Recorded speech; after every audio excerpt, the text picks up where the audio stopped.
வணக்கம் நண்பர்களே. நாம் இந்த காணொளியில் காணவிருக்கின்ற பாடல் 102 பாடல்களை கொண்ட நீதிநெறி விளக்கத்தை இயற்றிய குமரகுருபரர் எழுதிய பாடல். இது நீதிநெறி விளக்கத்தில் 15வது பாடல். இந்த பாடல்ல நாம் ரொம்ப கற்றுவிட்டோம் என்று நாம் செருக்கு கொள்ளக்கூடாது. நமக்கு செருக்கு இருக்கக்கூடாது. நான் நிறைய கட்டுட்டேன், என்னை மிஞ்சி யாரும் கற்றவர்கள் இல்லை என்று நாம் செருக்கு கொள்ளக்கூடாது என்ற கருத்தை வலியுறுத்தி எழுதப்பட்ட பாடல். எல்லாரும் சொல்லுவாங்க, நீங்கள் பொருள் தேடும் போது, பொருள் இருக்கும்போது உங்களை விட பொருளிலே குறைந்தவர்களை பார்த்து அவங்கள விட நான் நல்ல ஓரளவுக்கு நான் பணம் வச்சிருக்கேன், வசதியா இருக்கேன் அப்படின்னு பொருளை ஒப்பிடும் போது நம்மை விட குறைந்தவர்களோடு ஒப்பிட்டு மகிழ்ச்சியாக இருக்கணும். ஆனா கல்வியை பொறுத்தவரையும் அறிவை பொறுத்தவரையும் நம்மை விட மேலே இருக்கின்றவர்களை பார்த்து, நம்மளோட கீழே இருக்கவங்கள பார்த்தா அவங்களோட எனக்கு நிறைய தெரியும் அப்படின்னா அதுக்கு மேல நம்ம கத்துக்கொள்ள மாட்டோம்.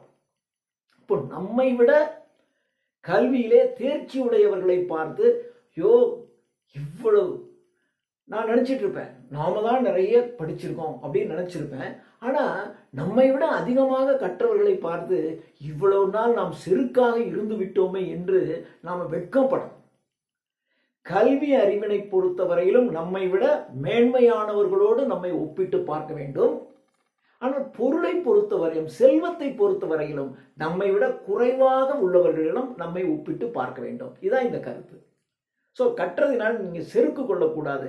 என்றால் உங்களை விட நிறைய கற்றவர்கள் இந்த பூ உலகிலே இருக்கின்றார்கள் என்கின்ற கருத்தை வலியுறுத்தி எழுதப்பட்ட பாடல்.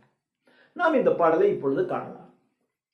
தம்மின் மெலியாரை, தம்மை விட நம்மை விட மெலியார் என்றால் மெலிந்தவர், கீழே இருக்கின்றவர் என்று அர்த்தம். நோக்கி அவர்களை பார்த்து, தமது உடைமை நம்ம கிட்ட இருக்கக்கூடிய நம்முடைய உடைமை ஆகிய செல்வம் அவர்களை விட நம்ம கிட்ட நிறைய இருக்கு. அதனால தம்மின் மெலியாரை, தம்மை விட நம்மை விட வலிமை குறைந்தவர்களை, நம்மை விட செல்வம் வைத்திருப்பதில் குறைந்தவர்களை பார்த்து, நோக்கி அவர்களிடம் இருக்கக்கூடிய செல்வத்தை விட தமது உடைமை, நம்மிடம் இருக்கக்கூடிய செல்வம் அதிகமானது என்று, அம்மா பெருசு, ஐயோ அவங்களோட நான் ஓரளவுக்கு இவ்வளவு வச்சிருக்கேன்டா என்று அம்மா பெரிதென்று அகமகிழ்க, உள்ளத்திலே நீங்கள் மகிழ்ச்சி கொள்ளுங்கள்.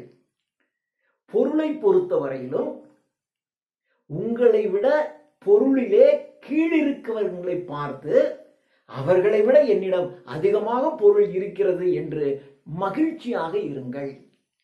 ஆனா பொருளை பொறுத்தவரையில் உங்களை விட மேலே இருப்பவர்களை பார்த்து அவங்ககிட்ட இவ்வளவு இருக்கு ஆனா நம்மகிட்ட இல்லையே என்றால் நீங்கள் மகிழ்ச்சி கொள்ள மாட்டீர்கள், அமைதியை இழந்து போய்விடுவீர்கள். எனவே பொருளை பொறுத்தவரையிலும் நம்மை விட கீழே இருப்பவர்களை விட நாம் ஒப்பிட்டு பார்க்க வேண்டும். தம்மின் மெலியாரை நோக்கி தமதுடைமை அம்மா பெரிது என்று அகமகிழ்க.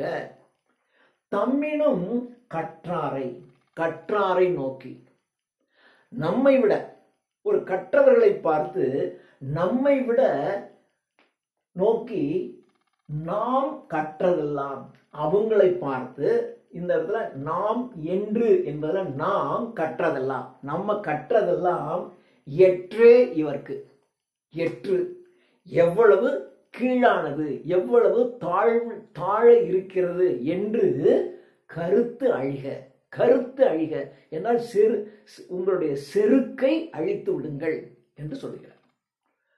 அப்போ தம்மினும் நம்மை விட கற்றாரை நோக்கி, நம்மை விட அதிகமாக கற்றவர்களை பார்த்து நாம் கற்றதெல்லாம், அவர்களை பார்த்து நாம் கற்றதெல்லாம் எற்றே இவர்க்கு எவ்வளவு தாழ்வாக இருக்கிறது, இவர் கற்றதை விட நாம் கற்றதெல்லாம் எவ்வளவு தாழ்வாக இருக்கிறது, எவ்வளவு குறைவாக இருக்கிறது என்று கருத்து அழிக, செருக்கை ஒழித்து விடுங்கள்.